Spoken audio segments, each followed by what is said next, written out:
네, 언시국 TV 핫 인터뷰 시간입니다. 오늘은 정의기억연대 이나영 이사장님을 초대했습니다. 어서 오십시오. 네, 반갑습니다. 네. 우선 제주항공 참사 희생자들을 애도하고 가족 여러분에게 깊은 위로의 말씀을 드립니다. 자, 기사에 따르면 내란 상설특검의 후보 추천위원으로 위촉이 되셨더군요. 지금 어떻게 진행이 됩니까? 저희가 사실은 위원회는 의장님이 일단 대통령, 당시 대통령 그리고 이제 그다음에 권한대행에게 추천 의뢰를 하는 직이에요. 그래서 의장이 선정해서 이제 추천 의뢰를 했고 그게 12월 초였는데 지금 벌써 거의 20일 가까이 된 것 같아요. 네, 근데 저희가 임명장도 받고 회의도 2차례 했습니다, 사실은. 며칠 전에는 좀 비상회의 같은 걸 했었어요. 왜냐하면 계속 추천 의뢰가 권한대행으로부터 미뤄지고 있어서 이거는 이제 위법하다라고 성명서도 내고 그랬는데 지금 일단 권한대행으로부터 추천 의뢰를 받지 못했기 때문에 일이 진행되고 있지 않습니다. 네. 이사장님 나름대로의 후보 추천 기준 이런 게 좀 있으신가요? 저는 이제 2가지 임무를 맡았는데 하나는 이제 후보 추천이 7명인데요. 3명은 당연직, 정부 측 당연직이고 법무부 차관까지 포함되어 있습니다. 그리고 이제 4분은 교섭단체 민주당 2분 추천하셨고 그다음 조국혁신당 1분, 진보당 1분 이렇게 추천해서 4분이 됐는데 저희들은 일단 가장 적합한 어떻게 보면 우리나라 검찰도 이제 사실 서울법대라는 연줄로 이어져 있고 또 물론 훌륭한 검사님들 계시지만 대체로 위계적인 조직이기 때문에 이 선후배 질서에서 좀 흔들릴 수도 있고 혹은 자신의 개인적인 어떤 욕망 때문에 이런 수사를 그르치거나 혹은 과잉되게 할 수도 있잖아요. 이제 그런 분을 좀 살피어서 좋은 분을 추천하는 것이고 또 하나는 이제 7분이 합의를 해야 되는 것이기 때문에 혹시나 이상한 분이 또 추천될 수도 있잖아요. 사실 우리가 이제 윤석열 당시 특검을 생각했을 때도 그런 점들을 고려하지 못했다는 뼈아픈 성찰이 지금 있잖아요. 그러니까 이제 그런 분이 안 되게 하는, 그러니까 검증하는 역할을 좀 하고 있습니다. 그래서 되도록이면 이제 좋은 분이 공정하게 또 신속하게 이제 이 사건을 처리할 수 있도록 저희가 여러 가지 고민을 하고 있습니다. 알겠습니다. 자, 이제 본론으로 들어가겠습니다. 윤 정권이 대일 굴욕 외교로 국민의 자존심을 짓밟지 않았습니까? 여러 가지 문제가 있습니다만은 무엇이 특히 문제적이라고 보시는지 사례를 한 2가지만 꼽아주시죠.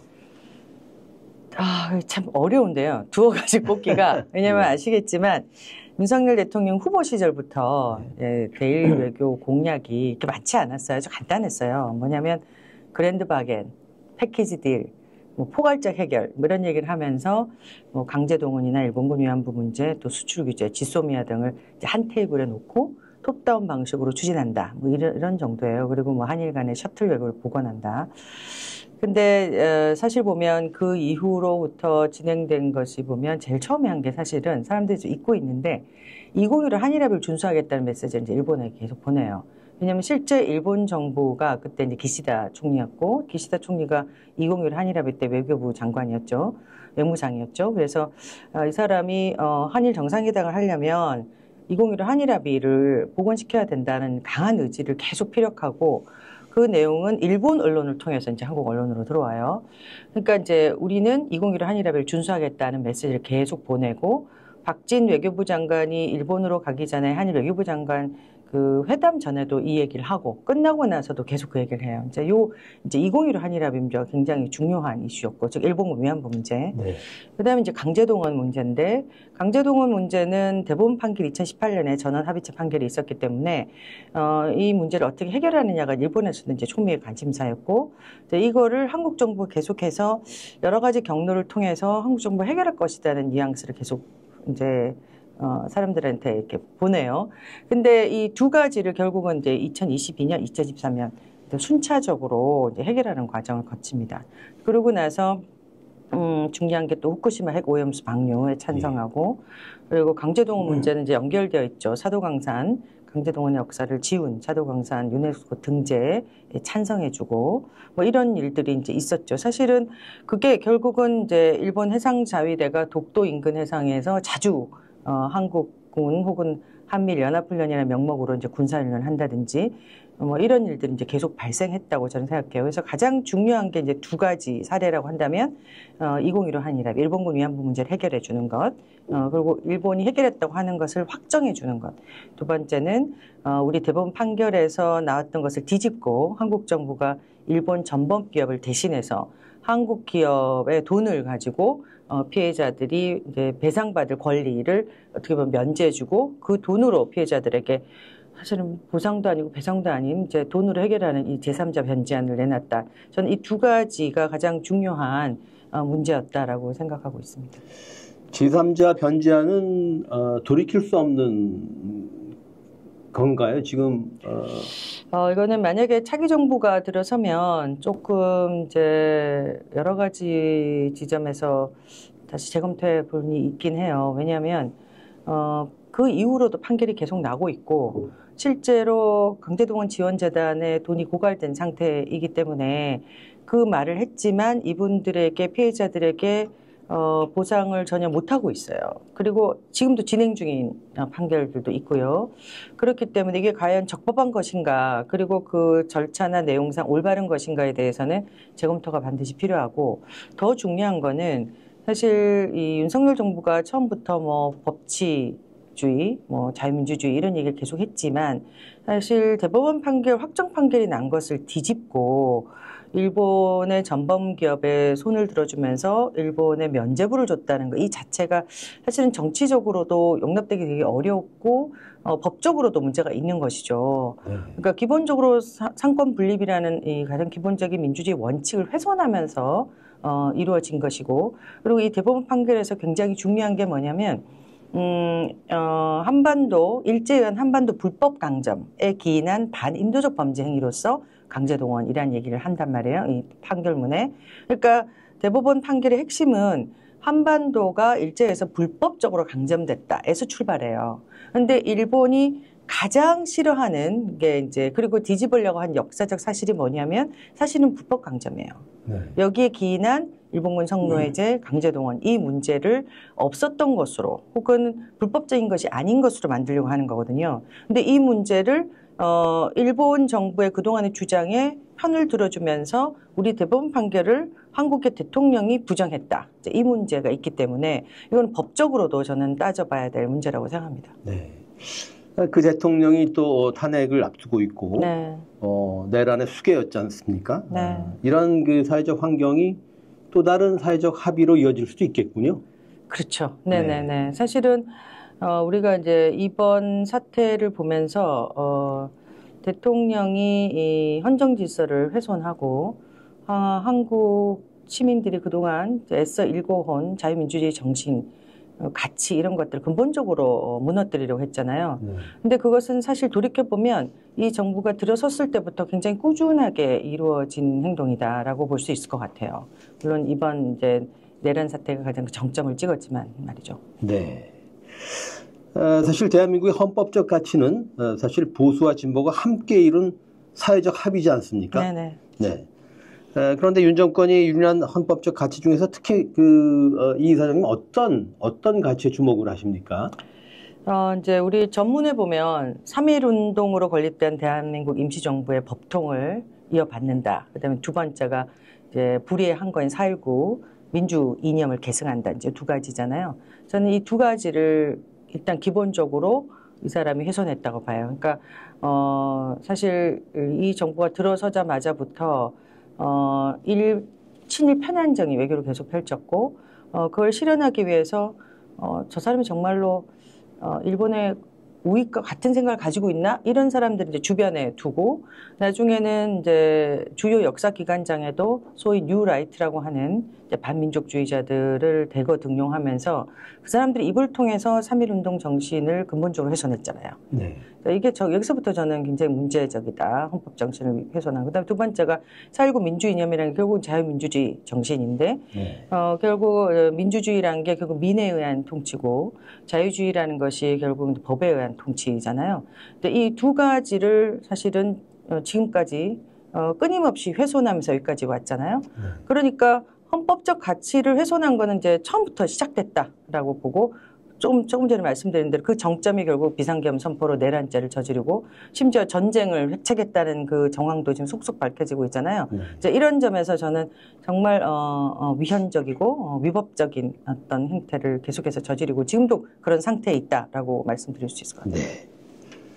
네. 윤 정권의 악행 중에서 특히 꼽을 만한 악행이 말이죠. 뉴라이트 친일파의 득세 아니겠습니까? 네네, 사실 우리가 네네. 친일파를 제대로 청산 못했기 때문에 여기까지 온 게 아닌가 네. 싶습니다. 이 문제를 그 발본적으로 해결하려면 어떻게 해야 됩니까? 정말 저도 거기에 대해서 고민이 많은데, 뭐, 우리가 가장 놀란 사람이 이제 김태호 씨, 안보실에 있는 김태호 씨 같은 분인데, 김태호 씨는, 사실 그 유명한 그 중요한 건 일본의 마음이다. 요거 전에도 그 한일 간의 관계 개선에서 가장 큰 걸림돌이 시민사회다, 뭐 시민단체다. 이런 얘기 계속 했었어요, 실제. 네. 그리고 그 사람이 걸림돌로 생각한 주요한 이슈가 결국 이제 위안부 문제나 강제동원 이슈였거든요. 이제 이 사람을 정점으로 해서 이제 독립기념관장의 김영석 씨라든지, 노동부 장관 김문수 씨, 뭐 이진숙 방통위원장, 그다음에 이배용 국가교육위원회, 그다음에 김광동 진아이, 지금 진아이는 박영선 씨로 바뀌었지만, 그다음에 낙성대 연구소장이 이제 반일 종족주의 저자인 김낙연 씨를 한국학중앙연구원에 임명하고, 또 박지양 씨 같은 분을 이제 동북아 역사재단 임명하잖아요. 저는 이제 일단 이 정부에서 가장 큰 문제 중에 하나가 그동안에 이제 아스팔트 극우들도 있고 유튜브 극우들도 있고 또는 지식인을 가장한 극우도 있고 뭐 혹은 정치인 중에 일부 또는 행정부의 일부가 있을 수 있잖아요. 근데 이분들이 이제 대거 이제 정렬을 하고 그래서 결국 그 극우들이 주류화가 됐고 그러니까 주류가 또 극우화가 됐다. 이제 이 부분이 굉장히 중요한 부분이고 이들의 입과 행동을 통해서 한국의 역사가 정말 돌이킬 수 없을 정도로 훼손되고 있다. 이제 이렇게 보고 있어요. 근데 우리가 사실 이제 돌이켜보면, 역사를 돌이켜보면 두 번의 기회가 크게 있었잖아요. 하나는 이제 반민특위가 있고, 해방전국의 반민족 행위 특별조사위원회. 두 번째가 노무현 당시 때 친일 반민족 행위 진상규명위원회 두 가지가 있었는데, 사실은 두 번 다 이제 제대로 진행이 잘 안 됐다. 노무현 정권 당시 정말 열심히 해보려고 했지만 너무 시간이 지났고 이 반민족 세력들이 정치권, 재계, 언론, 심지어는 학계, 뭐 사학재벌까지 이제 광범위하게 이제 뿌리를 내리고 있었기 때문에 이 문제를 근본적으로 건드리기 굉장히 어려웠죠. 저는 만약에 이제 이번에 정권이 바뀐다면 적어도 최소한 우리가 명확히 확립된 역사적 사실을 부정한 행위, 이건 이제 역사 부정죄라고 합니다. 보통 유럽에는 굉장히 많은 나라들이 이 법을 갖고 있죠. 뭐 독일을 필두로 해서. 그러니까 이제 역사 수정주의까지 포함해서 이제 이런 이제 과거에 이런 사실들을 우리가 독재 체제까지 포함해서입니다. 그런 것들을 이제 찬양하거나 또는 선동하는 이런 모든 행위를 적어도 처벌하는 최소한의 법은 전 있었으면 좋겠어요. 그러니까 그 법을 통해서 명시적으로 역사를 부정하거나 수정하는 행위 또는 이제 이것과 연관돼서 뭐 기존의 기념비를 훼손하거나 또는 그 반민족주의자의 동상을 세우려는 행위까지도 사실은 처벌할 수 있는 뭔가 규범이 법적 규범이 있어야 되지 않나 이제는 이제 그런 생각을 하고 있어요. 반민 특위의 실패를 좀 거울 삼아서 말이죠. 저는 반내란 특위를 만들어서 이 내란 단죄를 확실하게 해야 된다는 생각을. 그거는 너무 정확하게 지적하셨는데 지금 이 상황에서 이 내란에 동조하거나 협력하거나 적어도 묵인하거나 방조한 이 세력들이 저는 이들과 뿌리가 같다고 보거든요. 그렇기 때문에 이번 내란죄는 정말 발본색원에서 끝까지 시간이 걸리더라도 끝까지 캐내야 된다라고 생각합니다. 이 번외 질문인데 윤 정권의 친일 5적을 꼽으신다면 누구 꼽으시겠어요? 김태호. 김태호. 네. 박진. 박진. 네. 그 외에는 너무 많아가지고 정진석 씨. 네, 정진석. 네. 사실 나경원 씨도 좀 들어가 있었어요. 지난 국회 때도 굉장히 많은 여러 가지 일을 말씀 많이 하셨고 그리고 이제 지금 저는 이 사람이 지금 뭐 크게 활동하고 있지는 않지만 저는 상징성을 볼 때 독립기념관장으로 앉아서는 안 되는 사람 김영석 씨. 예. 그리고 대표적으로 이제 윤석열 씨죠. 네. 그렇군요. 정의기억연대 하면은 어쩌면 이제 그 아직도 옛 이름을 더 익숙하신 분들이 계실지 모르겠습니다만 한국 정신대 문제 대책협의회 그랬죠. 네. 일본군 성노예 문제 해결을 위해서 그 정기 수요 시위를 지속하고 계시죠? 네네, 매주 수요일 12시에. 예. 그럼 가장 최근한 시위가? 지난 수요일 날 1680차 크리스마스 날이었어요. 그렇군요. 네. 그때 외친 메시지가 뭐였습니까? 늘 같겠습니다만 특별히 강조하실 만한 게. 저희가 사실은 이제 92년 1월 8일에 시작했어요. 그게 일본 대사관 앞에 시작된 이유는 당시 이제 미야자와 일본 총리가 방한을 하고 그리고 그 이전에 김학순 할머니가 91년 8월에 나오셨거든요. 그 공개 증언 이후에도 일본 정부가 계속해서 이제 공식 사지나 법적 배상 혹은 전쟁 범죄 인정 불이행 이런 것들을 계속 했기 때문에 이제 총리가 왔으니까 우리가 뭔가 집회를 해서 우리의 의견을 좀 표명해야 되겠다라고 생각했던 것 같아요. 근데 거기가 일본 대사관 앞이었던 것이죠. 근데 그게 잘 안 되니까 매주 수요일마다 우리가 단체별로 돌아가면서 이게 집회를 하자. 이게 이제 수요시의 시작이에요. 이제 이렇게 오래 진행될지 모르고 이제 선배님들 시작하신 거죠. 근데 최초에 할 때는 5가지 요구사항이었어요. 그러니까 전쟁 범죄 인정하라. 그다음에 진상 규명하고 공식 사죄하고 법적 배상하라. 그리고 책임자 처벌하라, 역사 교과서에 기록하라, 그다음에 추모비와 사료관을 건립하라. 근데 이제 책임자 처벌은 조금 뒤에 나와요. 처음에는 이게 시간이 너무 지났으니까 책임자 처벌할 수 있을까? 이런 생각을 했기 때문에 아마 요거에 없었던 것 같은데 이거는 몇 년 뒤에 등장합니다. 이제 요 7가지 사항은 지금까지도 계속되고 있고요. 네. 다만 저희는 이제 주간 단체가 매주 바뀌어요. 그러니까 네. 정의연은 주최를 하는 것이지만 이 전체 집회를 주관하는 것은 다른 시민단체들이 하기도 하고 심지어는 학교 학생 동아리들이 하기도 해요. 이제 그들의 의제가 있잖아요. 그 의제와 그 주의 가장 중요한 의제가 이제 결합돼서 이제 메시지가 나가는데 당연히 이제 지난주 같은 경우는 이제 윤석열 내란죄에 대한 것이 가장 중요했고 크리스마스 날이었고 사실 그 전날 24일에도 저녁 늦게까지 이 집회가 있었는데 그럼에도 불구하고 정말 많은 시민들이 이 단체에 소속되지 않은 개인 시민들이 그날 12시에 크리스마스 날에 나오셔서 이 윤석열 정부의 이 대일 굴욕 외교를 비판하시고 그리고 이런 내란죄를 비판하는 그런 목소리를 내주셨어요. 네. 정의기억연대 수요 시위는 그러니까 연대 모범이군요.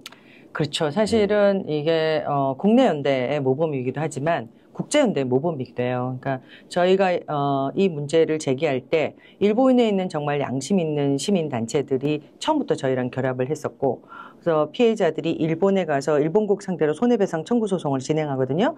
이제 그걸 지원하기도 하고 법적 지원을 하기도 하고 또 일본에 나온 피해자들 돌보기도 하고 자 요게 퍼져서 이제 미국에 있는 시민단체들 뭐 유럽에 있는 시민단체들이 일본군 성노예제 문제 해결을 위해서 이제 나서게 됩니다. 이제 이 단체들이 수요 시위에 직접 오기도 하고 또는 그들의 역량에 맞게 수요 시위를 또 그곳에서 개최를 해요. 그러니까 뭐 한 달에 한 번 하는 단체도 있고 무슨 특별한 날에만 하는 단체도 있고 또 그 단체들이 주도가 되어서 뭐 소녀상을 건립하기도 하고 그래서 사실은 옛날에 우리가 초국적 연대라든지 뭐 글로벌 연대 이런 개념이 없었을 때부터 이미 정의기억연대 혹 이전 정대협은 이제 국제 시민사회들과 함께 이 문제를 세계에 알리기 위해서 노력해왔던 것이죠. 그렇군요. 막 이제 소녀상 얘기가 나왔습니다만 유럽의 이탈리아에도 평화의 소녀상이 세워졌죠? 네. 네.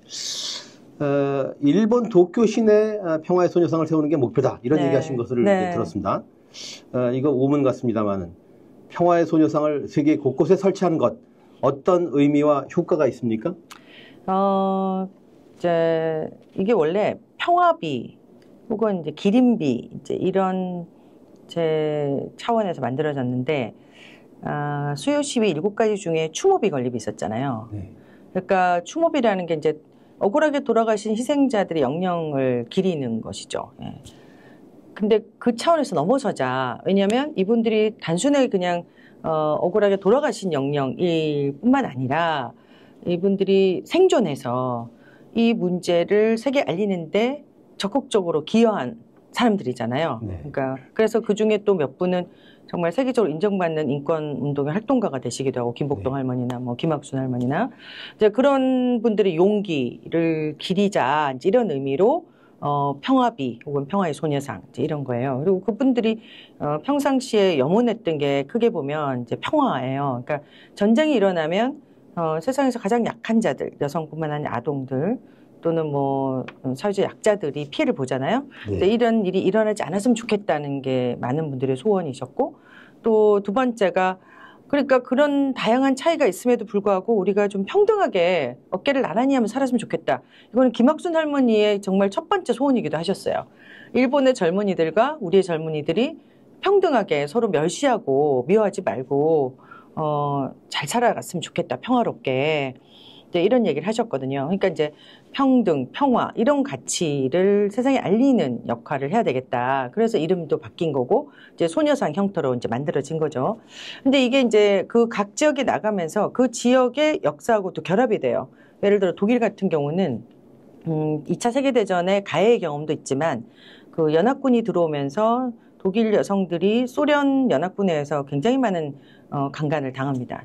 그러니까 피해의 역사가 또 같이 있어요. 그러니까 이런 전쟁의 역사 속에 가해와 피해의 역사가 얽히고, 그런 속에서 우리는 이걸 왜 기억해야 되냐면 결국 그런 문제를 다시는 반복하지 않겠다는 우리의 결심, 그리고 과거에 대한 성찰, 이를 통해서 좀 더 평화로운 세상을 열어나가겠다는 어떤 다짐, 예, 행동 이런 것들을 이제 연결시키자는 것이죠. 그리고 지금도 일어나고 있는 이제 전 세계 분쟁 지역이나 전쟁 지역에서 이런 전시 성폭력의 문제, 폭력의 문제, 인신매매 이런 문제들을 환기하고 우리가 계속해서 우리가 나갈 방에 뭔가를 이제 알려주는 그런 이제 상이 필요한 거죠.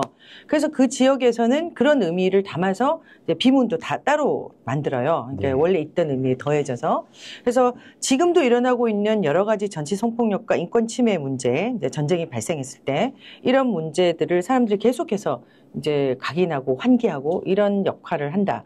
네, 그렇기 때문에 지금 이제 전 세계 평화비가 31개 정도가 있고요. 네. 딱 소녀상 형태는 14개 정도가 있습니다. 네. 그렇게 계속 세워지고 있는 것 같아요. 그렇군요. 그러니까 로컬라이즈의 의미도 있는 거군요. 맞습니다. 네네. 알겠습니다.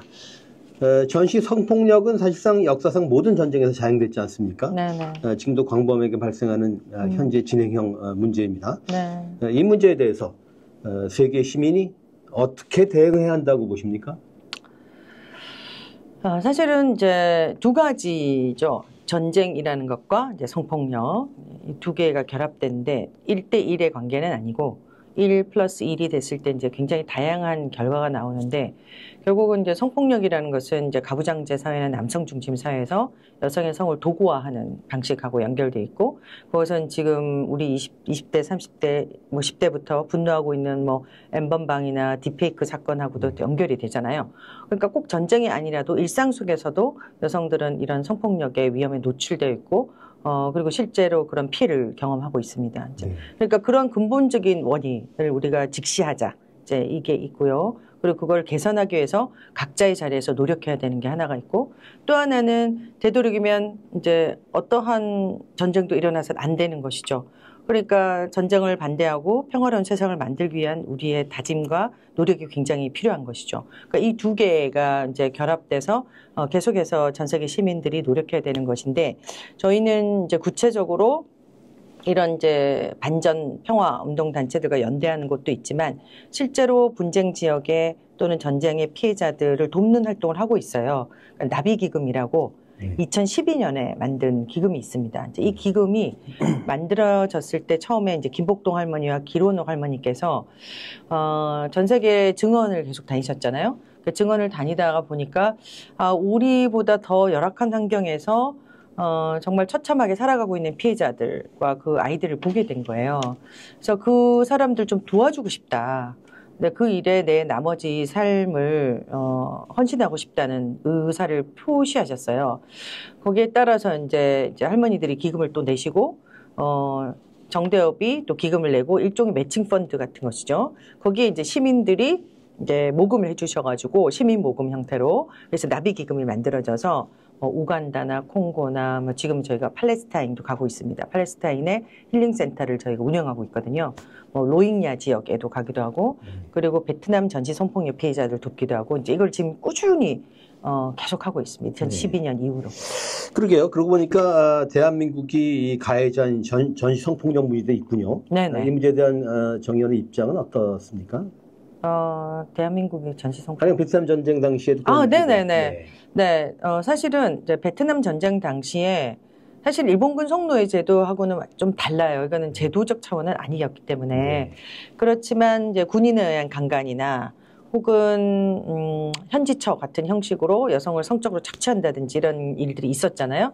이제 여기에 대해서 우리 스스로 과거를 돌이켜보고 성찰하고 또 그 사람들이 어디에서도 환영받지 못하고 손가락질 당하고 또는 버려지기도 했거든요. 이제 그런 사람들을 돕는 일에 우리가 오히려 앞장서야 된다는 것을 아주 초기부터 우리 위에 선배님들이 가지고 계셨던 것 같아요. 네. 자, 저희가 이제 그 언론 단체라서 이런 말씀을 또 한번 드려보는데 언론을 향해서 그 하시고 싶은 말씀, 언론에 대한 유감이 많으실 것 같은데 말이죠. 네. 제가 이제 사실 지금 중앙대학교에서 사회학과의 학생들 가르치고 있는데 사회학에서 또 페미니즘을 하다 보니까 언론 친화적이 될 수밖에 없어요. 왜냐하면 사건 사고가 많이 나고 거기에 대해서 기자님들은 항상 보면 우리나라 언론인들의 이제 태도인데 특히 레가시 미디어들은 자기네들이 이제 소위 야마라고 그러잖아요. 야마를 다 정해놓고 나서 마지막에 소위 전문가라는 사람의 인터뷰를 따서 자기가 하고 싶은 얘기를 그 인터뷰를 통해서 하잖아요. 그래서 아무튼 제가 여러 방면으로 이제 동원이 많이 됐고 저는 그때 꼭 동원이라기보다 내가 오히려 나의 관점 또는 여성들의 관점을 잘 반영할 수 있다면 언론 또 새로운 방향을 제시할 수도 있으니까 이제 기자님들이 굉장히 협조를 잘해서 제가 굉장히 많은 기자님들과 알게 됐어요. 그래서 사실 그 소위 우리가 정의연 사태라고 한 2020년 5월 사태 때도 제가 약간 나이브하게 대처했던 것 같아요. 설마 우리나라 언론들이 위안부 문제가 30년이 다 됐는데 이렇게까지 모를 수가 있나? 저는 충분히 이해할 거라고 생각했어요. 그러니까 이게 잘못된 프레임으로 과거에 이런 정의로운 역사가 훼손돼서는 안 된다는 아주 기본적인 원칙은 갖고 있을 줄 알았는데 그렇지가 않더라고요. 그래서 일단 그때 너무 깜짝 놀랐고 그때부터 좀 조심하게 됐어요. 웬만하면 기자들 전화를 받지 않는다. 일단 전화를 안 받아요. 그리고 나서 근데 급하면 기자님들이 뭐에 대해서 제가 의제를 말씀해 주세요. 이러면 이제 의제를 이제 쓰잖아요. 주제나. 그럼 그게 이제 정말로 내가 필요하다라고 할 때는 녹음을 하고 반드시 녹음을 하면서 인터뷰를 응하지만 대체로 이제 최소화하는 거죠. 인터뷰를 대체로 하지 않는다. 그 원칙을 가지게 됐고 한국 언론에 대해서 굉장한 이제 불신을 갖게 됐죠. 그리고 이제 최근에는 특히 이제 레가시 미디어들이 보면 이제 기계적 균형 뭐 이런 거를 빙자하여 자신의 언론사의 이야기 혹은 특정 정파의 이야기를 담아내잖아요. 이제 이런 것 때문에 시민들이 사실은 뭐 우리도 마찬가지지만 지금 이 상황도 이제 다양한 형태 SNS나 다른 이제 개인 미디어로 많이 갔잖아요. 근데 요 미디어들이 가지는 문제도 사실은 만만치 않다고 봐요. 그러니까 어떤 사실에 근거하지 않고 자기가 하고 싶은 얘기를 그냥 막 던지면서 소위 이제 우리가 얘기하는 이 탈진실의 시대를 이끌어나가는 이제 이 언론의 이 폐해가 지금 심각하잖아요. 그럼에도 불구하고 저는 한편으로는 또 희망이 있다고 생각해요. 특히 한국 사람들은 이 근현대사에서 축적돼 있는 저항과 그리고 이 민주주의를 만들기 위해서 노력했던 그런 세월들, 역사, 그리고 노력들이 사실 우리 몸에 체현돼 있고 그것이 세대 간에 단절이 되지 않고 계속 이제 이어져 오고 있기 때문에 어느 정도 저는 건강한 시민들이 50% 이상은 된다고 생각해요. 이제 이분들이 레가시 미디어든 혹은 다른 소셜 미디어든 이 간의 균형을 잡으면서 한국 사회가 나아갈 방향을 어느 정도 제시하고 있지 않은가라고 하는 그런 희망을 가져보긴 합니다. 네. 이번에 응원모 집회를 통해 또 확인된 사실이라고 할 수도 있겠죠. 네네. 자, 이제 마지막 질문입니다. 자, 윤석열 탄핵 인용이 확실시됩니다. 네. 다음 정부에 네. 한일 관계의 새판짝이 또는 대일 외교 정책과 관련해서 어떤 조언을 주시겠습니까? 사실은 윤석열 정권 들어와서부터 저희 이제 소위 과거사 단체들이 가장 주목했던 거는 이제 내년 2025년이에요. 네. 2025년을 위해서 윤석열 정권이 달려왔다. 이제 생각했는데 그게 뭐냐면 2025년 을사년입니다. 을사년 60년마다 돌아오죠. 네. 세 번째 을사년이다. 우리는 이렇게 얘기하는데 첫 번째 을사년에 을사늑약이 있었고 네. 그 뒤에 을사년에 한일 협약이 있었습니다. 네. 그리고 내년에 사실 윤석열 정부 계속 공언을 했어요. 신한일 협약을 만들겠다. 심지어 뭐 한일판 엘리제 조약을 만들겠다. 이런 얘기를 공공연하게 해왔거든요.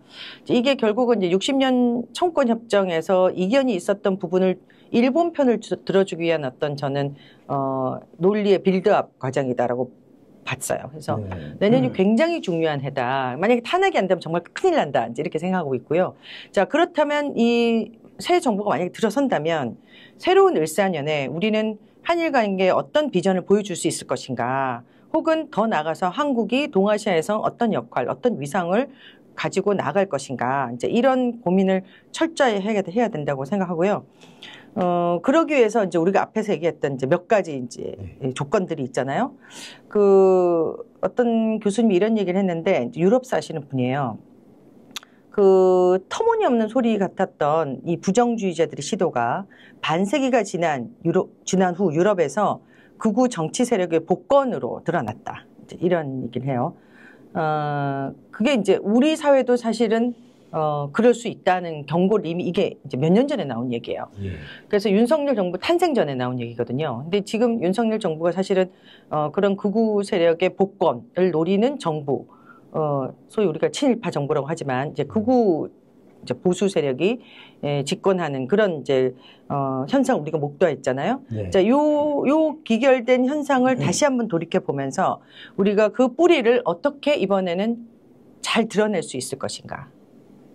결국은 이제 독일 같은 경우도 과거사를 청산하기 위해서 굉장히 노력을 많이 했잖아요. 그러면서 이제 미래를 위해서 기억을 종식해야 된다. 이런 주장을 하는 사람들이 많잖아요. 미래를 위해서 과거를 덮고 가자. 뭐, 과거가 미래의 발목을 잡아서는 안 된다. 이런 얘기를 하시는 분이 많았고, 사실 한국 윤석열 정부는 처음 들어서자마자 미래 얘기를 굉장히 많이 했어요, 실제로. 근데 뭐라고 얘기하냐면, 기억의 종식을 주장하는 사람들은 전쟁의 참화라든지, 혹은 독재 비극이라든지, 이걸 숨기는 데서 그치는 것이 아니라 민주주의 핵심을 부정하고 훼손하는 것이 목적이다. 이런 얘기를 많이 합니다. 연구자들도. 그러니까 우리가 어떤 민주주의를 상상했고 또 만들어 왔으며 앞으로는 어떤 대한민국을 만들어 나갈 것인가라는 이 기로에서 내년은 굉장히 중요하다. 그런 점에서 이제 과거를 어떻게 직시할 것인가라는 것이 이 차기 정부의 중요한 어떤 책임으로 남겨지겠죠. 알겠습니다. 핫 인터뷰 오늘은 이나영 정의경연대 이사장을 만났습니다. 고맙습니다. 감사합니다.